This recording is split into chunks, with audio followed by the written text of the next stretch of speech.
በስመ አብ ወወልድ ወመንፈስ ቅዱስ አሐዱ አምላክ አሜን።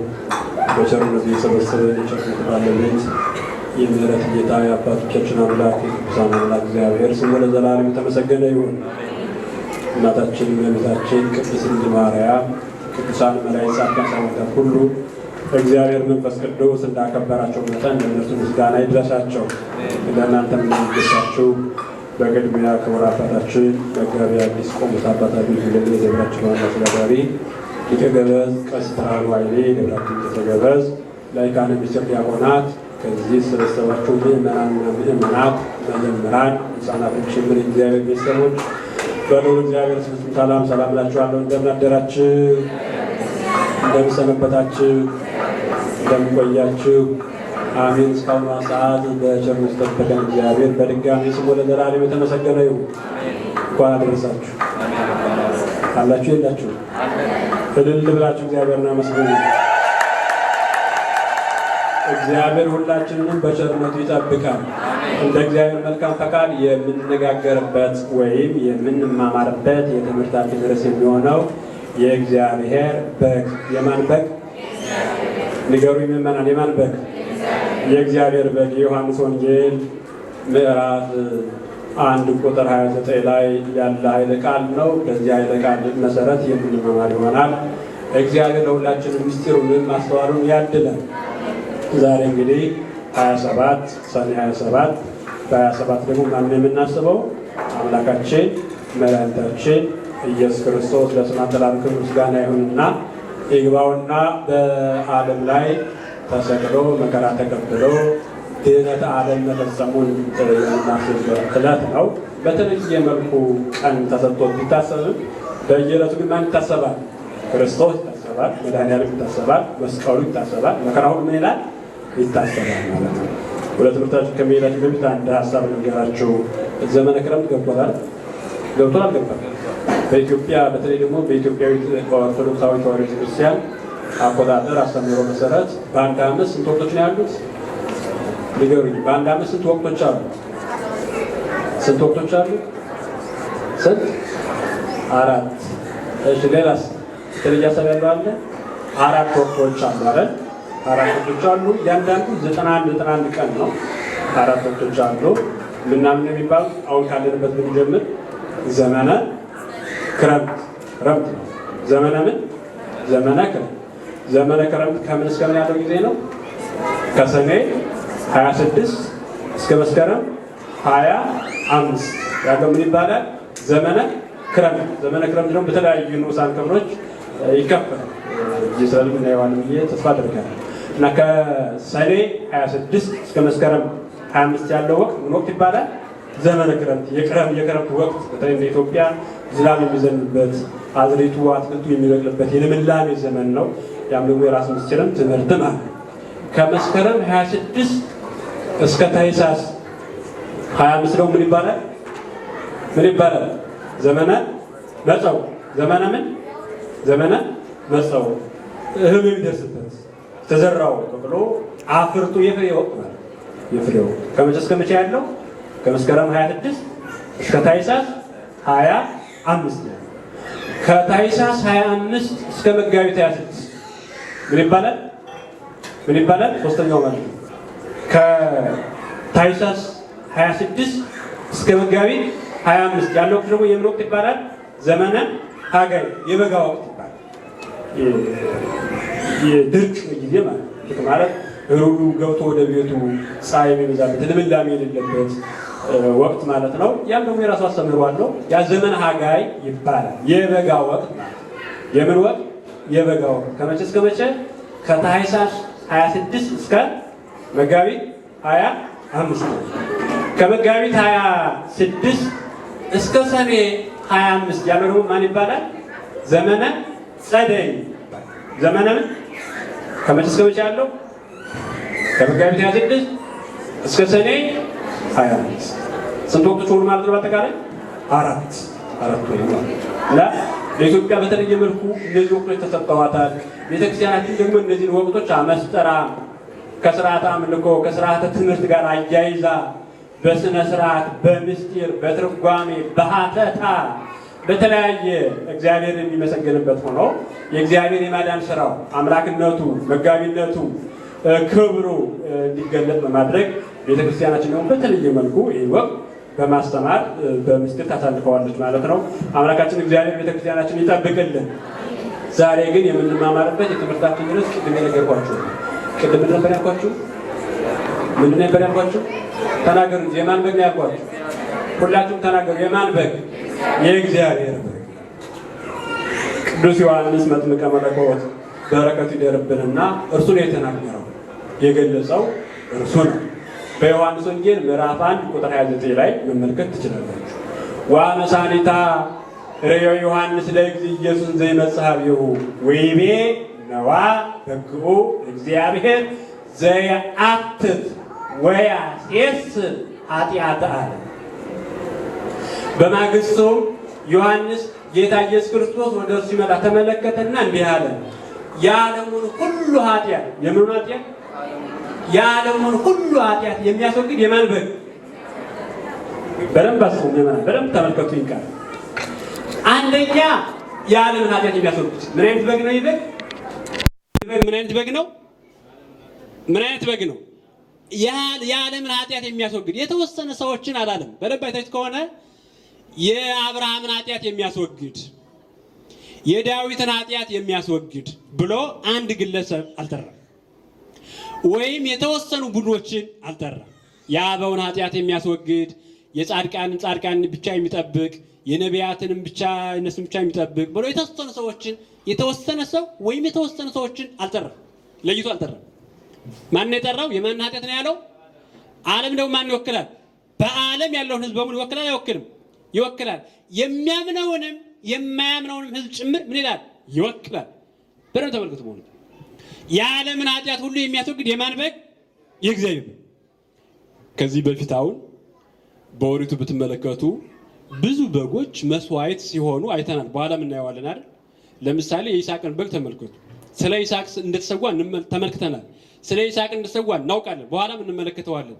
ያ በግ ግን በዕፀ ሳቤቅ ስር እንደተገኘ ተነገረ እንጂ ኃጢአትን የሚያስተሰርይ ተብሎ ተነግሯል? አልተነገረም። ኃጢአትን የሚያጠፋ ተብሎ አልተነገረም። የዓለምን ኃጢአት የሚያጠፋ የዓለምን ኃጢአት ያጠፋ በዓለም የነበረውን በዓለም ላይ ሰልጥኖ ሰፍኖ ዓለምን አስጨንቆ ዓለምን ገዝቶ ዓለምን በድሎ አስለቅሶ ጎድቶ የነበረውን የዓለምን ኃጢአት የዓለምን በደል ያስወገደ የማን በግ ብቻ ነው? ምእመናን የማን በግ ብቻ ነው? ንገሩ። የማን በግ ብቻ ነው? የእግዚአብሔር በግ ነው። የእግዚአብሔር በግ ነው። እርሱ ማን ነው? ክርስቶስ ነው። ክርስቶስ ነው። የሚገርማችሁ ይህ በግ በጣም የተለየ ከሚያደርጉት ነገሮች አንዱ አሁን በግ የሰማችሁ ነው ማለት በግ ይጠብቃል አይጠብቅም? ንገሩኝ። በግ ይጠብቃል አይጠብቅም? ይጠብቃል አይጠብቅም? የበግ ስራው መጠበቅ ነው አይደል? በግ ይጠብቃል። አይታችኋል? እንደዛ አይደል? ይሄ በግ ግን በግ ብቻ አይደለም፣ ምንም ነው። የበጎች ምንድን ነው? ጠባቂ ነው። በዮሐንስ ወንጌል ምዕራፍ 10 የበጎች ጠባቂ ነው። እንደገና ምንድን ነው? በግ ነው። የበጎች ጠባቂ ነው። የበጎች እንደገና በግ ነው። በግ ሲሆን የበጎች ጠባቂ ነው። የበጎች ጠባቂ የበጎች እረኛ ሲሆን ደግሞ እርሱ ምንድን ነው? በግ ነው። ይህ ብቻ ማለት ነው። ሊቀ ካህናት ነው አይደል? በግ ነው፣ ሊቀ ካህናት። በኋላ እናየዋለን። ሷት በግ ነው፣ ሊቀ ካህናት ነው፣ በግ ነው፣ የበጎች ጠባቂ ነው። እንደገና የእግዚአብሔር በግ የተባለው ክርስቶስ የእግዚአብሔር ነው ምኑ ነው? ልጁ ነው።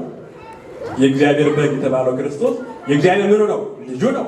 አንተ ጠይቃችሁ ቅዱስ ዮሐንስ እንዲሁ የተናገረ አይደል? እነሆ የዓለሙን ሁሉ ኃጢአት የሚያስወግድ የማን በግ ነው ያለው? ንገሩ። የማን በግ ነው ያለው? አሁን እስኪ የማርያም በግ ቢልስ ችግር አለው የለም? ችግር አለው የለም? የእግዚአብሔር በግ ብሎታል አይደል? ልክ የእግዚአብሔር በግ እንዳለ የማርያም በግ ይለውስ ችግር አለ የለም? ችግር አለ? ችግር አለ የለም? የእግዚአብሔር በግ ተብሎ ተነግሯል።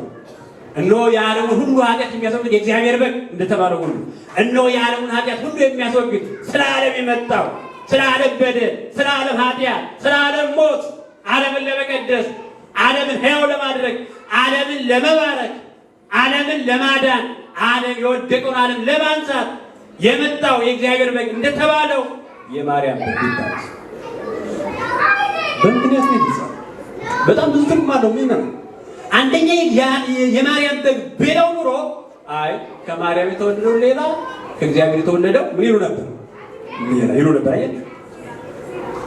ክርስቶስ ግን ምንድነው? በስጋ ከማን የተወለደ?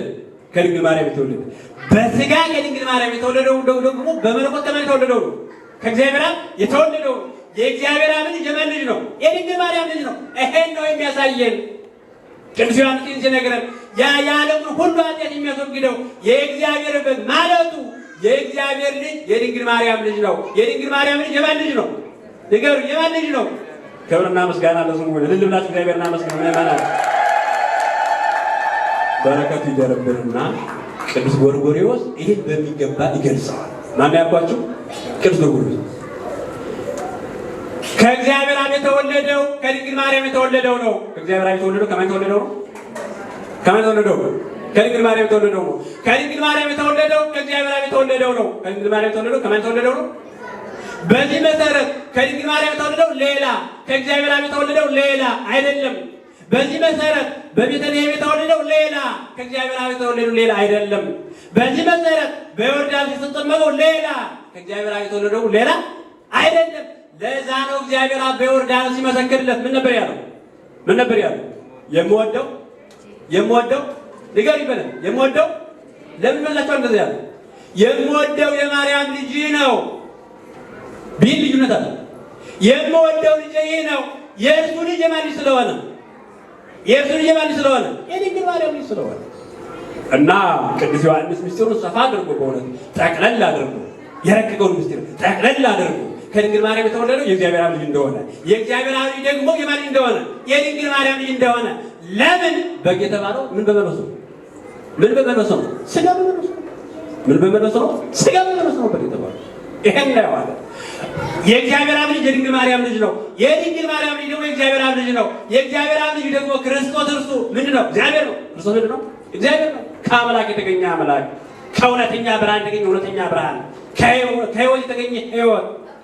አብ ሕይወትን እንደሚሰጥ ሕይወትን የሚሰጥ፣ አብ ሞትን እንደሚያጠፋ ሞትን የሚያጠፋ የአዳም አምላኩ የሔዋን አምላኳ አዳምን የፈጠረ አዳምን የጠበቀ አዳም ቢሳሳትም ለአዳም ቃል ኪዳን የሰጠ የሰጠውን ቃል ኪዳን የፈጸመ አባቶቻችን የጠበቀ ነው። ማን? ይሄ እግዚአብሔር ቀድሞ በረድኤት አባቶቻችን ይጠብቃቸው ነበር። ለምን? አምላክ ነውና እግዚአብሔር ነውና።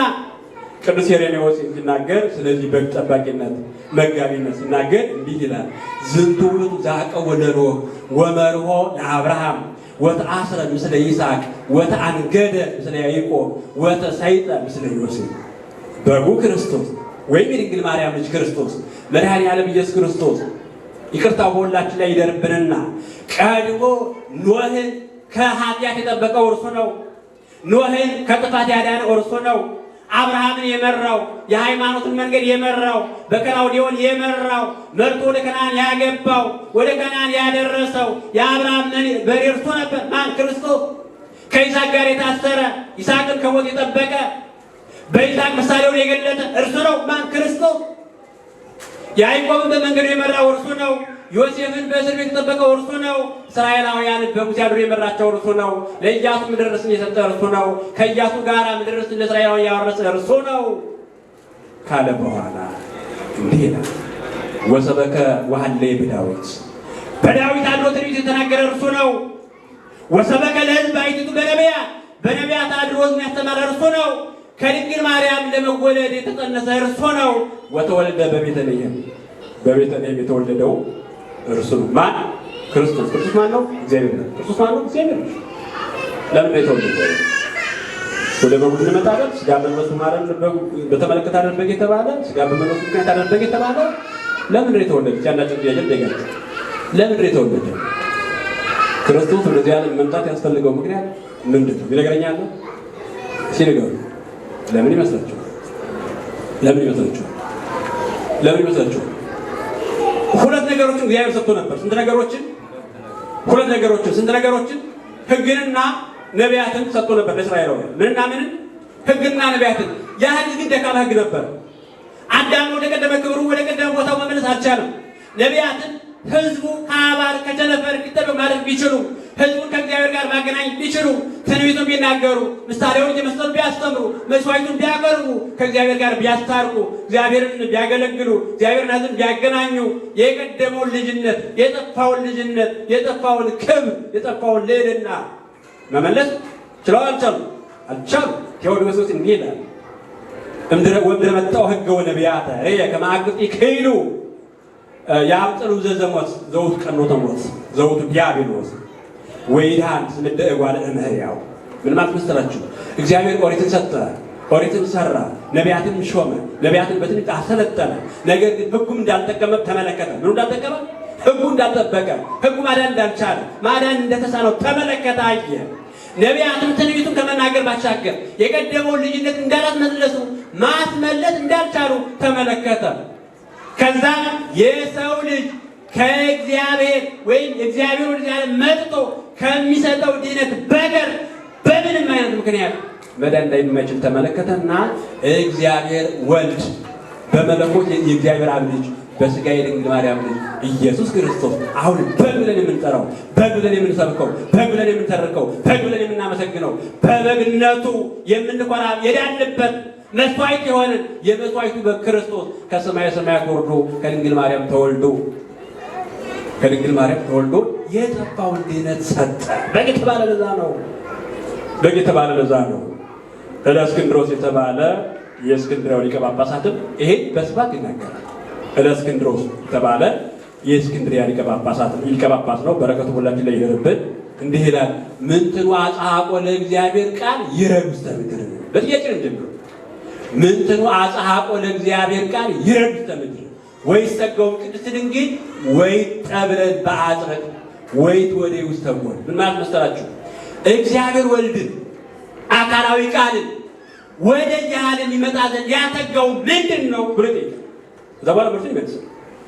እግዚአብሔር ቃልን፣ እግዚአብሔር ወልድን አካላዊ ቃልን በመለኮቱ የእግዚአብሔር አብ ልጅ የሆነው ክርስቶስ ከሰማየ ሰማያት ይወርድ ዘንድ ያተጋው ምንድን ነው?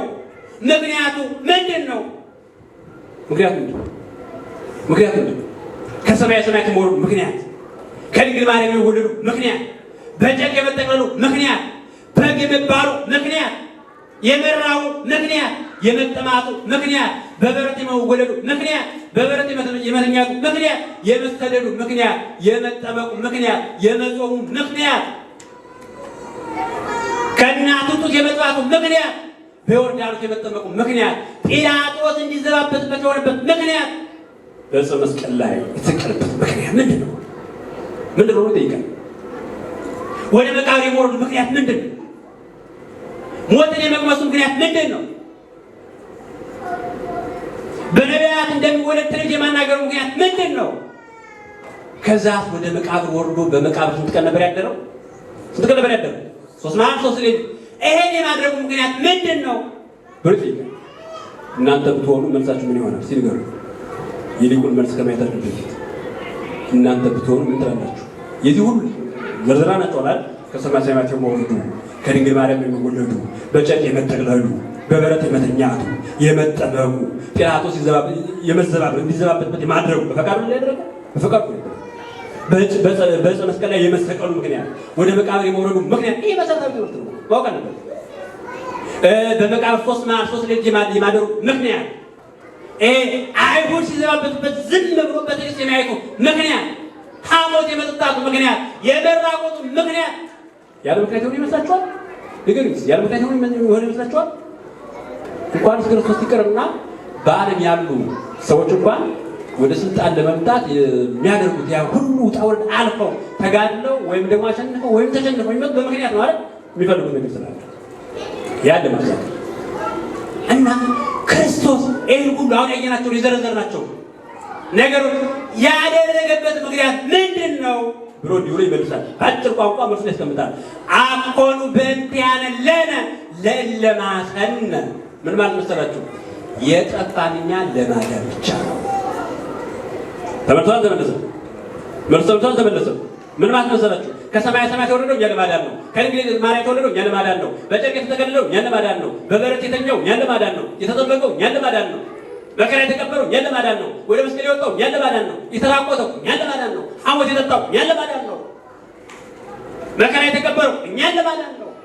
13ቱን ሕማማተ መስቀል የተቀበለው ማን ለማዳን ነው? ንገሩኝ፣ ማን ለማዳን ነው? አንድ ነገር ትዝ አለኝ። 13ቱ ሕማማተ መስቀል ነው። ስንት ሰው እንኳን ታውቋቸዋላችሁ? ታውቃላችሁ? እኔ ምን ይል መቼም ብዙ ጊዜ ይነገራል። 13ቱ ሕማማተ መስቀል ብዙ ጊዜ ይነገራል። እስኪ አስታውሷቸው፣ ንገሩኝ። ክርስቶስን ማሰብ ማለት እኮ ማስታወስ ማለት መከራው ማሰብ። 13ቱ ሕማማተ መስቀል ይሄን ለኔ ብለህ ተቀበልክ፣ ይሄን ዓለም ለማዳን ተቀበል፣ ይሄን አደረግ። ማን ለማዳን? ዓለም ለማዳን። እኛም በዓለም ያለን ድነት የሚያስፈልገን እኛን እንችላለን ማለት ነው። እና 13ቱ ሕማማተ መስቀል ሲነገሩ ማን ይነግረኝ? ትነግረኛለህ? ትነግሩኛላችሁ? ትነግሩኛላችሁ? ትነግሩኛላችሁ? ማን ይነግረኝ? 13ቱን ሕማማተ መስቀል ልለፈው ልንገራችሁ። ልለፈው እለፈው ይባላል በቅኔ ቤት ትምህርት። እለፈው የሚባል ግን ያጠና ለፈው ይባላል። ይነግራል። ቅኔው ጥሩ ከሆነ የሚታረም ነገር ከሌለው ምን ይባላል? እለፈው ይባላል። ጥሩ ካልሆነ ግን ምን ይላል? ይታረማል ማለት እና ልለፈው ልንገራችሁ። ተናገሩ። ልለፈው ልንገራችሁ። በጣም ጥሩ። ለማስታወስ ጠቅማቸውን ያዙ። ማስታወሻ የመያዝ ችግር ግን አለባችሁ ብዙ ጊዜ ሳይ ማለት ነው። አንደኛ የክርስቶስ 13ቱ ሕማማተ መስቀል ምንድን ናቸው ባሉ፣ አንደኛ ተኮርወተ ርእስ፣ ራሱን መመታት፣ ኮራ መመታት፣ መቸገር፣ መመታት ነው ያስችላል። ተኮርወተ ርእስ። ሁለተኛ አክሊለ ሦክ፣ የሾህ አክሊል አቀዳጅቶታል። ሁለተኛ ያለው። ሶስተኛው ተጸፎ መልታይ፣ ፊቱን በጥፊ መመታት። አራተኛ ወሪቀ ምራቅ፣ ገላው ሰዳሃታን ነው ተወከ ምራቅ አርኩሳን ይለዋል። ከዛ በደም ዘጋቻ ባጣሪ ተላልፎ ተሰጠ። የርኩሳን ምራቅ ምን አለ? ተቀበለ። ይሄ የሆነው ለማን ተብሎ ነው? ምዕመናን ለኛ ተብሎ ነው። የርኩሳን ምራቅ የተቀበለው ለኛ ብሎ ነው። ሶስተኛው ይሄ አራተኛው ይሄ ነው። አምስተኛው የሐሞት መራራ ሐሞትን መጠጣት። መራራ ሐሞትን። አንደኛው ተኮርወተ ርእስ ነው። ሁለተኛው አክሊለ ሦክ ነው። ሶስተኛው ተጸፎ መልታይት ነው። አራተኛው ወሪቀ ምራቅ ነው። አምስተኛው ሰፊሐ ሐሞት ነው። ስድስተኛው ተአስሮተ ድሪ፣ የእንግርግሪት መታሰር ወይ ዮሐንስ መታሰር። ክርስቶስን ሲያስሩት ያደረጉት ምን እንደሆነ ታውቃላችሁ? ከአንገቱ ላይ ሐብል አስገቡና አንገቱን አሰሩትና እኩሎቹ በፊት ይስቡታል፣ እኩሎቹ ደግሞ በኋላ ይስቡታል፣ እኩሎቹ ደግሞ በግራ ይስቡታል፣ እኩሎቹ ደግሞ በቀኝ ይስቡታል። በፊት የሚስቡት ለምን ትፈጥናለህ ረጋ በል እያሉ ትኝታል። በኋላ ያሉት ደግሞ ተረጋግ የት ልደርስ ነው እያሉ በኋላ ይመጡ። በቀኝ ያሉት ደግሞ ወደ ቀኝ ይስቡታል፣ በግራ ያሉት ደግሞ ወደ ምን ወደ ግራ ይስቡታል። ይሄን ሁሉ ነው የተቀበለው እና ተአስሮተ ድሪ ይባላል። ስንተኛ ነው ያለኔ? ስድስተኛ። ሰባተኛ ተቀስፎ ዘባን፣ ጀርባውን ተገርፏል። ተቀስፎ ዘባን ማለት ጀርባውን መገረፍ ማለት ነው። ስምንተኛ ጻዊራ መስቀል። ስምንተኛ ምን ነው ያልኳችሁ? ጻዊራ መስቀል ተሸክሞ መስቀል መሸከም ማለት ነው። ለኛ ብሎ ምን ተሸክሟል? ለኛ ብሎ ምን ተሸክሟል? መስቀል ተሸክሟል። ክብሩና ምስጋና ለስሙ ይሁን። ስንት ሆነ? አምስቱን ቅንዋተ መስቀል ደግሞ ደምሩበት። አምስቱ ምን ሲደመር ስንት ይሆናል? 10። ይሄን ተቀብሎ ነው። ለምን የተቀበለው? ተኮርወተ ርእስ ለምን አስፈለገ? ለምን አክሊለ ሦክ ተቀዳጀ? ለምን ፊቱን ተመታ? ለምን የርኩሳን ምራቅ ተቀበለ? ለምን ሐሞት ጠጣ? ለምን ወደኋላ ታሰረ? ለምን ጀርባውን ተገረፈ? ለምን መስቀል ተሸከመ? ለምን አምስቱ ቅንዋተ መስቀል ተቀበለ ስንል መልሱ ምንድን ነው የሚሆነው? የጠፋን እኛን ለመፈለግ፣ የሞትን እኛን ለማዳን፣ ሕይወት አጣን ለእኛ ምን ለመስጠት? ሕይወትን ለመስጠት እና በጉ ክርስቶስ ይሄን ሁሉ ነው የከፈለው። ቅዱስ ዮሐንስ አፈወርቅ እንዲህ ይላል፣ ወናሁ ኮና አጽራረ እግዚአብሔር ወአልብነ ምንትኒ ግሙራ ዘይግ ያቅረበና ሀቤሁ ለረኪበ ሀብቱ ኪዳን ወይ መስዋዕት ወበእንተ ተሳሃለነ። ምን ማለት መሰላችሁ? እኛ የእግዚአብሔር ጠላቶቹ ነበርን ይላል። የማን ጠላቱ? አሁን ሰው ለሰው ጠላት ሲሆን እንዳይገርማችሁ፣ ወንድም ለወንድሙ ጠላት ሲሆን ወንድም ለእህቱ ጠላት ሲሆን፣ ጓደኛ ለጓደኛው ጠላት ሲሆን፣ ሰው ለሰው ልጅ ጠላቱ ሲሆን ባይደገም ግን እንደገርማችሁ ሰው የማን ጠላት ሆነ ነበር? የእግዚአብሔር ጠላት ሆነ ነበር። አሁንም በእግዚአብሔር ጠላት ይሆናል። አሁንም ቢሆን በእግዚአብሔር አርአያ ተፈጥሮ በእግዚአብሔር ምሳሌ ተፈጥሮ በስራው ግን የማን ጠላት ይሆን? የማን ጠላት ይሆን? እግዚአብሔር ጠላት ይሆን። ኃጢአት የሰራ ሰው እግዚአብሔር ጠላት፣ ዝሙተኛ እግዚአብሔር ጠላት፣ ሌባ እግዚአብሔር ጠላት፣ በደለኛ እግዚአብሔር ጠላት፣ ተንኮለኛ እግዚአብሔር ጠላት፣ ከሃዲ የሆነ ሰው እግዚአብሔር ጠላት፣ የሚጠራጠር ሰው እግዚአብሔር ጠላት፣ ንስሐ ያልገባ ሰው እግዚአብሔር ጠላት። ከተመለሰ ደግሞ እግዚአብሔር አይታረቀው ማለት ረድ ተብርቀው። ግን ኃጢአት የምንሰራ ሰው ከእግዚአብሔር ጋር የተጣላን መሆናችንን ልንገንዘብ ይገባል። ያን ጊዜ ከእግዚአብሔር ጋር የተጣላ ነው በአባታችን በአዳም ምክንያት ትእዛዙን ባለማክበራችን፣ ሕጉን በመተላለፋችን፣ ስርዓቱን ባለመጠበቃችን ነው። ዛሬ ሕጉን ከተላለፍን እግዚአብሔር ጠላት ነው የምንሆነው። ዓለምን ከወደድን፣ ከእግዚአብሔር ይልቅ ዓለምን ከመረጥን፣ ከነፍስ ይልቅ ለሥጋ መኖር ከመረጥን፣ ከንጽሕና ይልቅ ርኩሰትን ከመረጥን፣ ከመንፈሳዊነት ይልቅ ዓለማዊነትን ምድራዊነትን የምንመርጥ ከሆነ ከእግዚአብሔር ጋር እንጋጫለን። ይሄን ነው ቅዱስ ዮሐንስ አፈወርቅ ወራውኮና አጽራረ እግዚአብሔር እግዚአብሔር ጠላቶቹ ነበር። ወዳጆቹ ያደረገን ክርስቶስ እኛን ሥጋ ተዋህዶ ነው። ወዳጆቹ ያደረገን መስቀል ተሸክሞ ነው። ወዳጆቹ ያደረገን መከራ ተቀብሎ ነው። ወዳጆቹ ያደረገን መስዋዕት ሆኖ ነው። ወዳጆቹ ያደረገን ተሰዶ መከራ ተቀብሎ ነው። ወደ ክርስቶስም ሊያቀርበን የቻለ ምንም ነገር አልነበረም።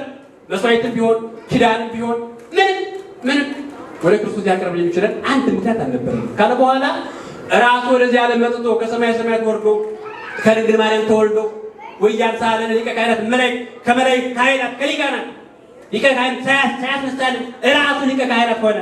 ኩነነ ሊቀ ካህናት ራሱ ምን ሆነ? ሊቀ ካህናት ሆነ። ዋይረገ ሥጋው በእንቲአነ ዋይረገ በእንቲአነ ሥጋው መስዋዕተ ለአቡ ሊቀ ካህን ስለሆነ መስዋዕትም ስለሆነ ስለኛ እኛን ለማዳን እኛን ለማስነሳት እኛን ሕያዋን ለማድረግ በነሳው ሥጋ መሰረት ራሱን ለማን መስዋዕት አድርጎ አቀረባል? ለአባቱ ያማረ የተወደደ መስዋዕት አድርጎ አቀረበ። በዚህ ምክንያት ማን አስታረቀ? ማን አስታረቀ? ንገሩኝ። ማን አስታረቀ? ሰውንና አሁን አንተ የትከ ክርስቶስ ብዙ ጊዜ አስታረቀ የሚል አረፍተ ነገር ታገኛለህ። አስታረቀ ይባላል አይደል? ይባላል። ከአንቀላፋችሁ ሰዎች ውጭ ያንቀላፋ ሰው አለ ግን የለም። አስታረቀ ይባላል። ማን ያስታረቀ? ማንና ማን ያስታረቀ?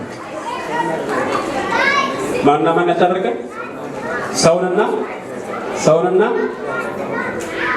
ሰውና ማን? እግዚአብሔር ራስ ማን ስለሆነ አንድ አጭር ሀሳብ ንገራችሁ ለመረዳት እንድችል።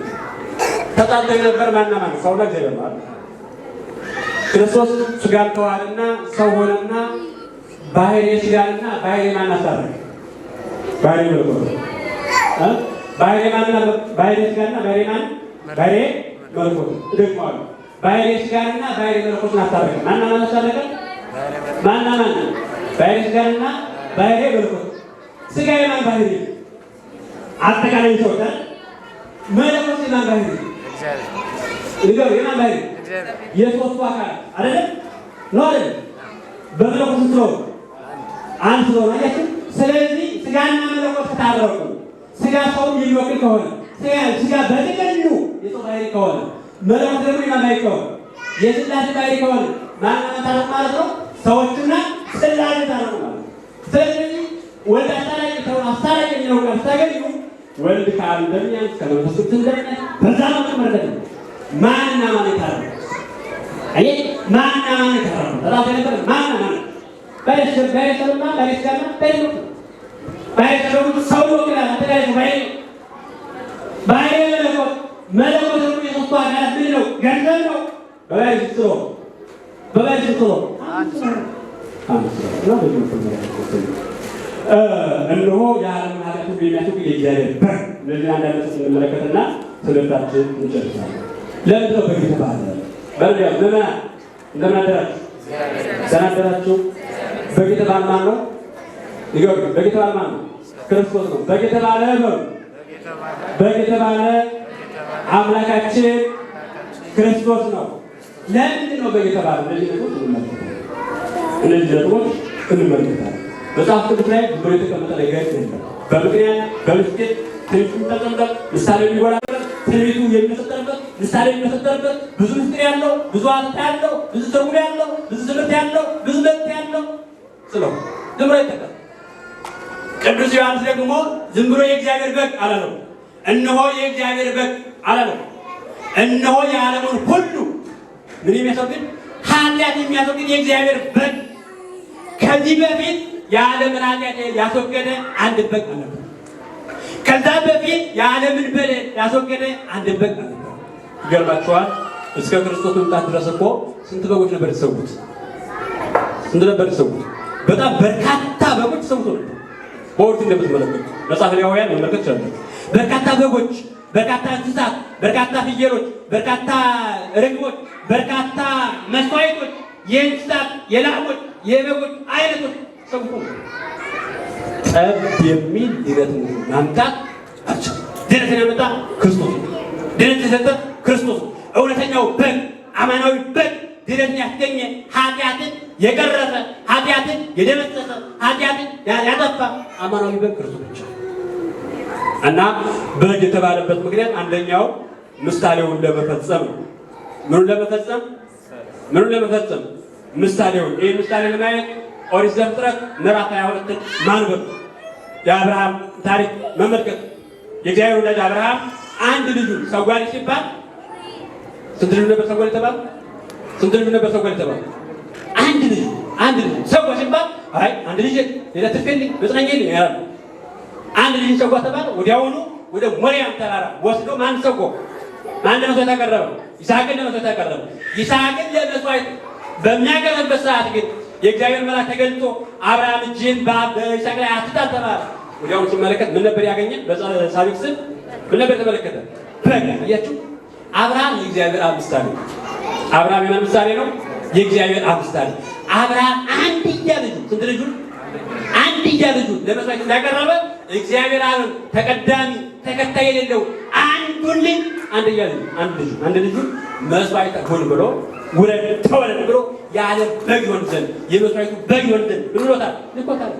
ለመስዋዕት አቀረበ። ይስሐቅ የእኛ ምሳሌ ነው፣ ወይም ደግሞ የሰዎች የዓለም ምሳሌ የደቂቀ አዳም ምሳሌ ነው። ያ በዕፀ ቤት ተይዞ የተገኘው በግ የማን ምሳሌ ነው? የክርስቶስ ምሳሌ ነው። ስለ ይስሐቅ ፈንታ የሰዋው ማን ነው? በጉ ነው አይደል? ስለ ዓለም ሰዎችም ስለኛ ብሎ የሰዋው በጉ ማን ነው? ምእመናን ክርስቶስ ነው። ክርስቶስ እና ምሳሌውን ለመፈጸም ነው። በሌላ በኩል ግን በግ በባህሪው የዋህ ነው። በግ በባህሪው ምንድን ነው? አንተ ጥያቄ ጠይቃችሁ ከእንስሳት ሁሉ የዋሁ እንስሳ ማን ነው? ሲልገሩ መቼም እንስሳን የማያውቅ ሰው የለም። እድል ገጥሟችሁ ከሆነ ደግሞ በገጠር ተወልዳችሁ ከሆነ በጠብቃችሁ ሊሆን ይችላል አይደል? እድል ገጥሟችሁ ከሆነ ማለት ነው። እና ከእንስሳ ሁሉ የዋሁ እንስሳ ማን ነው? በግ ስራት ነው እንዴ? ፍየልስ የዋህ አይደለችም?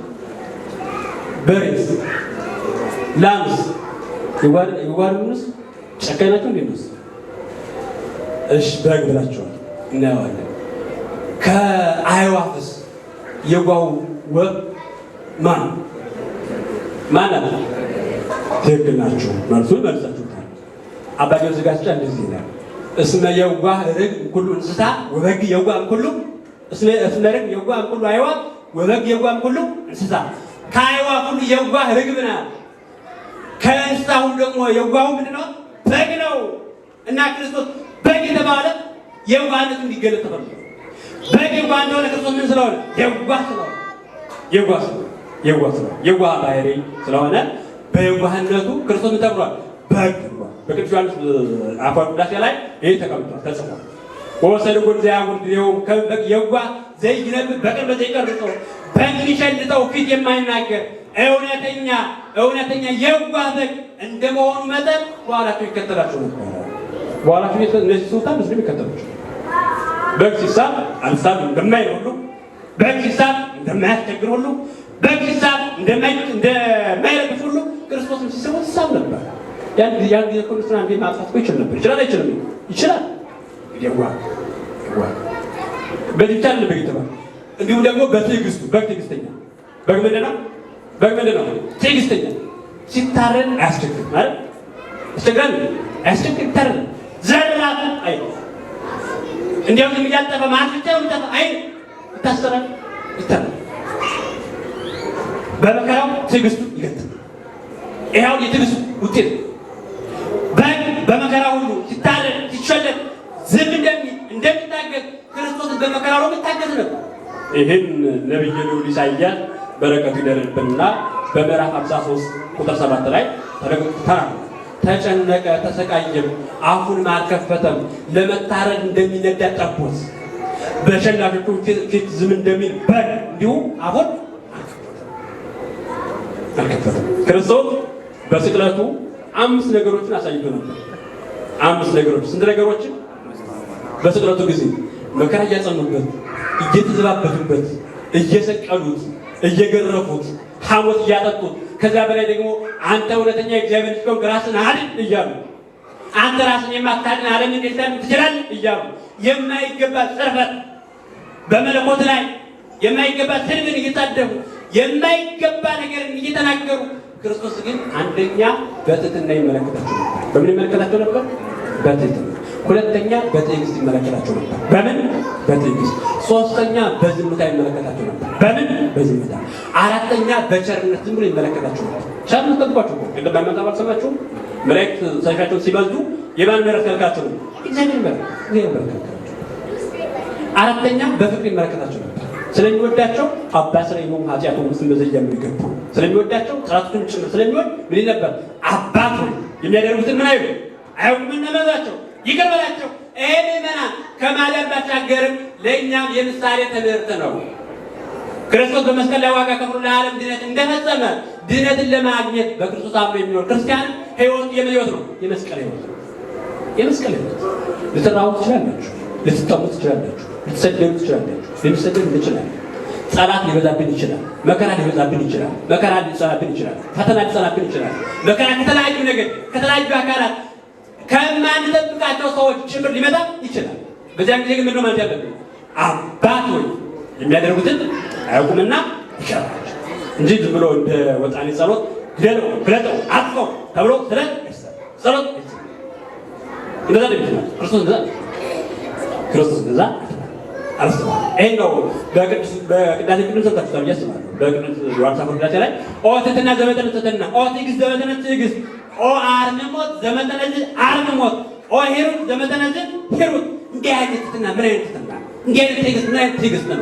እንዲህ አይነት ዝምታ ምን አይነት ዝምታ ነው! እንዲህ አይነት ቸርነት ምን አይነት ቸርነት ነው! እንዲህ አይነት ሰው መውደድ ምን አይነት ብሎ በረከቱ ይደርብንና ሊቁ ቅዱስ ዮሐንስ አፈወርቅ የክርስቶስን ትዕግስቱን ዝምታው ቸርነቱ ሌላ ያልቅ በቃል የሚያገልጽ ነው። በማድነቅ ብቻ የሚተሰብ አንዳንድ ነገራት አሉ። በተለይ የክርስቶስ ስራዎች በማድነቅ ብቻ በምን ብቻ በማና በምን ብቻ በማድነቅ ብቻ ይወስ እንደው ዲኖ ብለን የሆነ ነገር እናወጣለን። እሱ ብለን ድንቅ ነው ድንቅ ነው ድንቅ ነው አይመረመርም ብለን የምንተውት ነገር አሜን አለ አለ። እግዚአብሔር ሁላችንም ማስተዋል ያድል እና ሁለተኛ በግ የተባለ በምኑ ነው? በምኑ ነው? በትዕግስቱ። አንደኛ በጓለቱ፣ ሁለተኛ በትዕግስቱ፣ ሶስተኛ በግ ይታረዳል። ይታረዳል። ስጋው ይበላል ወይስ ይታረዳል? ይታረዳል። ማን ያበደ ካልሆነ በቅርቦች ስጋ እንትን የለም አይደል? በግ ይታረዳል። ስጋው ምን ይሆናል? ምግበ ስጋ ይሆናል። በግ ታርዶ ስጋው ምግበ ስጋ እንደሚሆን የስጋ ምግብ እንደሚሆን ስጋዊ ምግብ እንደሚሆን ክርስቶስም የሕይወት ምግብ የምን ምግብ የምን ምግብ ይመናል? የሕይወት ምግብ ነውና በዚህ ምክንያት ተባለ በግ ተባለ። እውነት ነው። በጋችን ክርስቶስ ነው። በልተነው ጠጥተነው የረካን በልተን ጠጥተን ሕይወትን ያገኘንበት በልተነው ጠጥተነው ሞትን ያሸነፍንበት በልተነው ጠጥተነው ከእግዚአብሔር ጋር የታረቅንበት ከእግዚአብሔር ጋር አንድ የሆንበት የሕይወታችን ምግብ ብቸኛው የሕይወት መጠጥ ብቸኛው የሕይወት ምግብ ማነው? ይመናል ማን ነው? ክርስቶስ ብቻ ነው። በዚህ ምክንያት ነው በግ የተባለ የሕይወት ምን ስለሆነ የሕይወት ምግብ። ሶስተኛ አራተኛ በግ ስጋው ብቻ አይደለም የሚጠቅመው ጸጉሩ ይጠቅማል አይደል? የበግ ጸጉር ምን ይሆናል? ምን ይሆናል? የበግ ጸጉር ልብስ ይሆናል። የክርስቲያኖች ልብስ ደግሞ ክርስቶስ ነው። ክርስቶስም የክርስቲያኖች ልብስ ስለሆነ ምን ተባለ? በግ ተባለ። በጓነቱ፣ በትዕግስቱ፣ በመታረዱ ልብስ የክርስቲያኖች የምእመናን ልብሳቸው፣ ጌጣቸው፣ ክብራቸው ስለሆነ ምን ተባለ? በግ። በሌላ በኩል ወይም አምስተኛው በግ የተባለበት ምክንያት በግ ዕዳን ይከፍላል፣ ከዕዳ ነፃ ያወጣል። ሰምታችኋል? ነው እየሰማችሁ ነው? በግ ከዕዳ ነፃ ያወጣል። በግ ካላችሁ እናንተ ከዕዳ ነፃ ናችሁ። ምን ካላችሁ? ምክንያቱም የበጉ ሥጋ ስላላችሁ ይዘ በግ ደግሞ ክርስቶስ ነው። ስለዚህ ከዲያብሎስ ሥጋ ምን ይላል? ነፃ ያደርጋል። በሌላ በኩል ልንገራችሁ፣ በግ ይታረዳል፣ ሥጋው ይበላል፣ ፀጉሩ ይሸልታል፣ ምን ይሆናል? ይሆናል። በሌላ በኩል ደግሞ በግ ተሽጦ ምን ይከፍላል?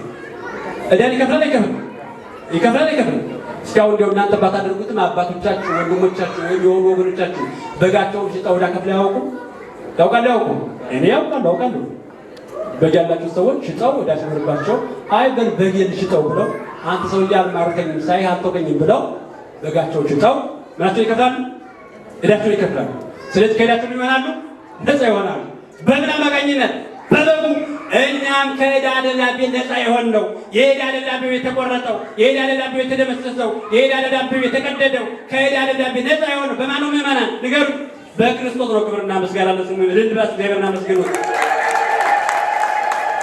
ቅዱስ ጳውሎስ በቆላስይስ መልእክቱ ምዕራፍ 2 ቁጥር 14 ላይ ይሄ ይናገራል። ወደ ብተሰደነ መጽሐፈ ዕዳነ እንሁነ ወአይተቶም ማእከሌነ ወቀንዑ ለመስቀሉ።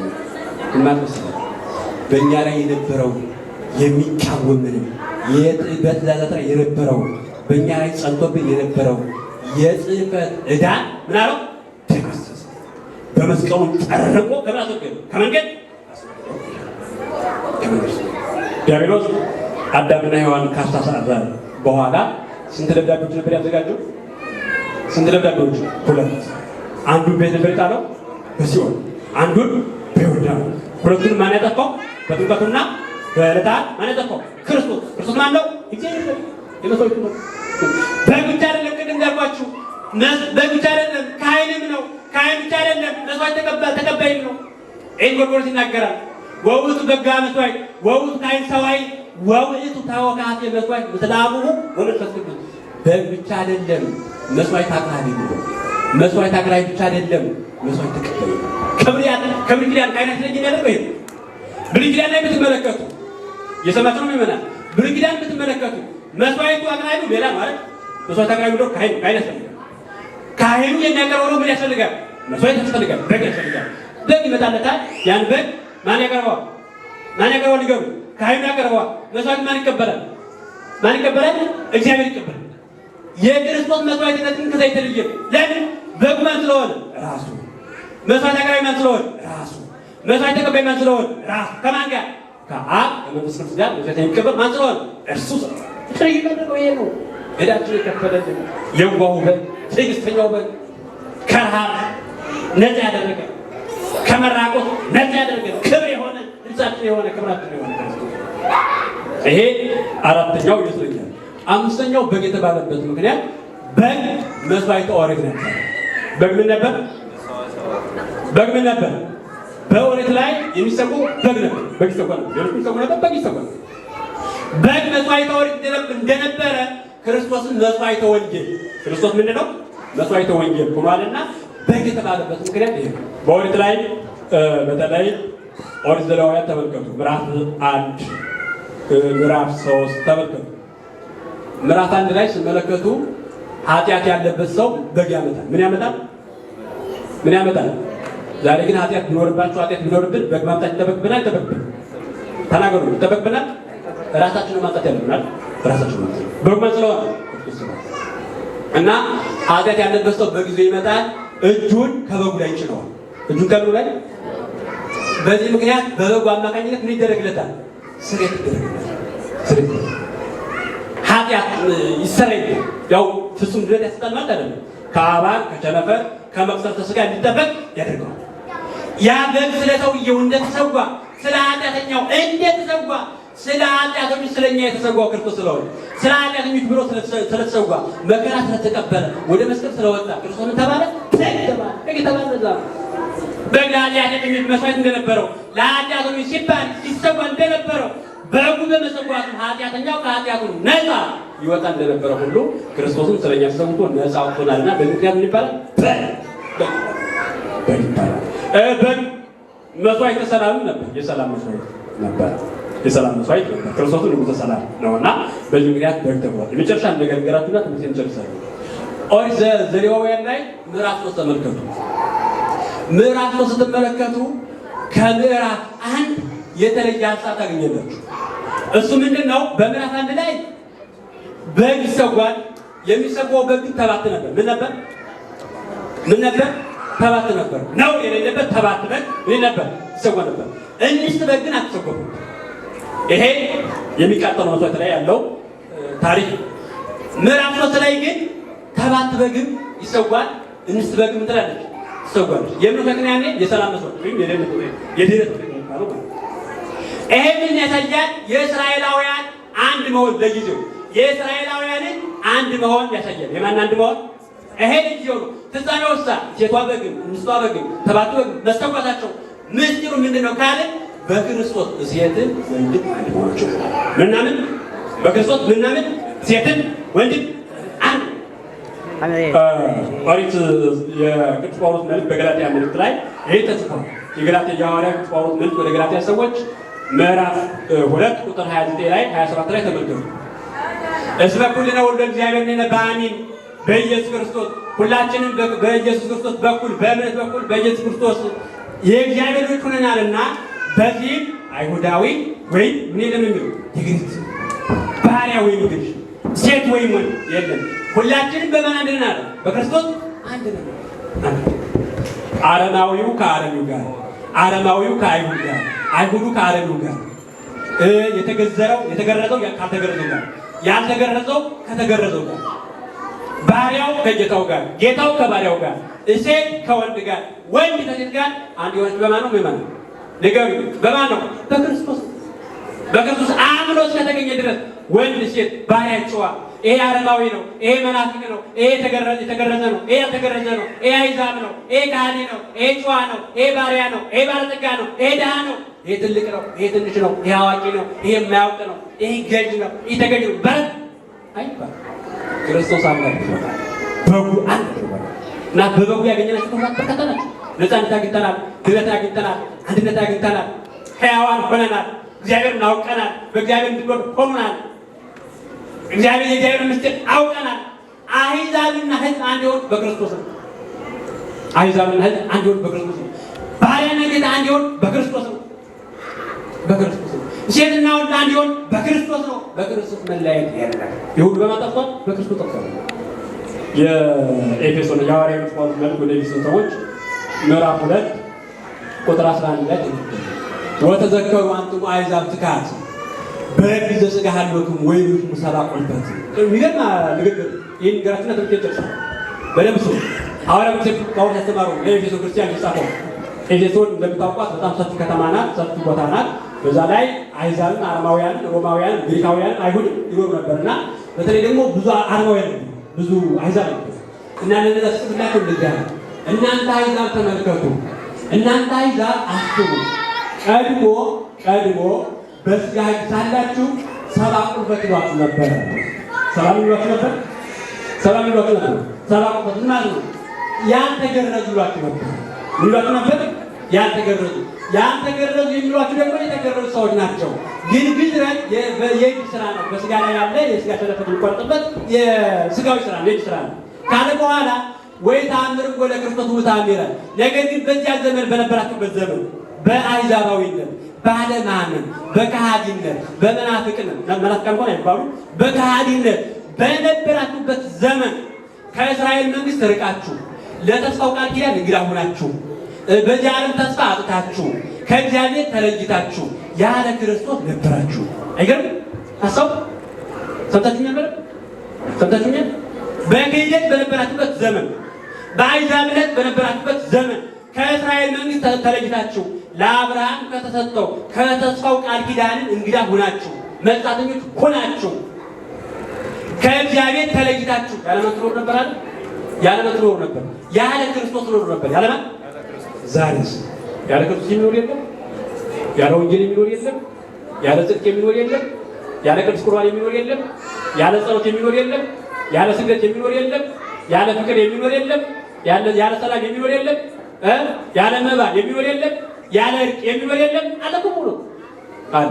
እግዚአብሔር የታደሰ ሕይወት ፍጹም መንፈሳዊ የሆነ ሕይወት ለሁላችን እግዚአብሔር አምላክ ያድለን እና ይህን ከተናገረ በኋላ ነገር ግን ይላል ወይዜሰ ባሕቱ አንትሙ እለ ትካተሩ ቃል ቀረብክሙ በደሙ ለኢየሱስ ክርስቶስ ቀድሞ የራቃችሁ ብትሆኑ አሁን ግን በክርስቶስ ደም ቀርባችኋል። የቀረበው በክርስቶስ ደም የቀረበው በበጉ ደም ነው። የቀረበው በበጉ መስዋዕት ነው። የቀረብነው የታረቅነው በበጉ መስዋዕት ነው። በጉ አስታራቂያችን ነው። በጉ ቤዛችን ነው። በጉ መድኃኒታችን ነው። በጉ ተስፋችን ነው። በጉ ኃይላችን ነው። በጉ ክብራችን ነው። በጉ ሕይወታችን ነው። በጉ ጽድቃችን ነው። በጉ መመኪያችን ነው። በጉ እርታችን ነው። በጉ የመንግሥተ ሰማያት መግቢያ በራችን ነው። በጉ ወደ መንግሥተ ሰማያት ምናችን ነው? መንገዳችን ነው። የእግዚአብሔር በግ ሁላችንም ሥጋውን በልተን ደሙን ጠጥተን የዘላለምን ሕይወት እንድንወርስ የቅዱሳን አምላክ ሁላችን ይርዳን። የእግዚአብሔር በግ። ወስብሐት ለእግዚአብሔር ወለወላዲቱ ድንግል ወለመስቀሉ ክቡር። ይቆያል።